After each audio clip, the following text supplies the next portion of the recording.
የፍቅር መንደር ፍለጋ። በአንድ ወቅት ተስፋዬ የሚባል ወጣት ነበር። ተስፋዬ በዙሪያው የሚያየው ነገር ሁሉ ጊዜያዊና አታላይ የሆነበት ተቸገረ። ሰዎች ዛሬ ሲወዱ ነገ ይጠላሉ፣ ዛሬ ሲገነቡ ነገ ያፈርሳሉ። በዚህ የተነሳ ተስፋዬ ፈራሽ ያልሆነ ቋሚ የሆነና እንግዳን የማያገል የፍቅር መኖሪያ መኖር እንዳለበት አመነ። አንድ ቀን ማለዳ ላይ ወደማያውቀው ሀገር ለመጓዝ የተነሱ መንገደኞችን አገኘ። ሻንጣቸውን የያዙ ፊታቸው በደስታ የበራ መንገደኞች ነበሩ። ተስፋዬም ወደ እነርሱ ቀረብ ብሎ በዜማ እንዲህ ሲል ጠየቃቸው። እባካችሁ ሰዎች ውሰዱኝ ስትሄዱ፣ ፍቅር ጋር መሄጃው በየት ነው መንገዱ? መንገደኞቹም ቆም ብለው አዩት።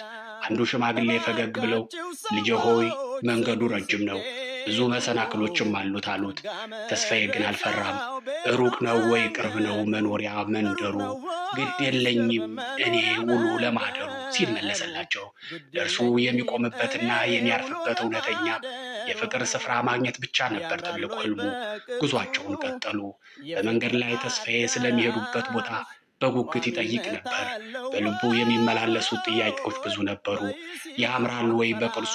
የፍቅር አዳራሽ ቋሚነት አለው ወይ ሲሆን ፈራሽ? ሽማግሌውም እንዲህ አሉት፣ የፍቅር አዳራሽ በድንጋይና በሲሚንቶ የሚገነባ አይደለም፣ በቅንነት በመተሳሰብና በመቻቻል የሚታነጽ ነው። ስለዚህም መሰረቱ ልብ ውስጥ እስከሆነ ድረስ ፈጽሞ አይፈርስም።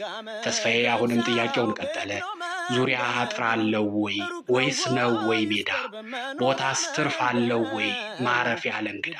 ሽማግሌው መለሱ፣ ፍቅር አጥር የለውም፣ እንደ ሜዳ ሰፊ ነው፣ ለማንም አይጠብም። ለሁሉም እንግዳ የሚሆን ሰፊ ትርፍ ቦታ አለው።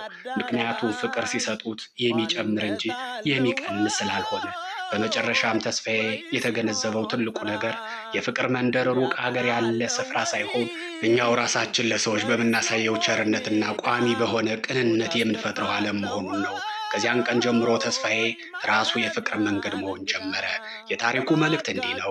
እውነተኛ ፍቅር ቋሚነት ያለው፣ ሁሉንም በእኩልነት የሚያስተናግድና መጨረሻ የሌለው ሰፊ ሜዳ ነው።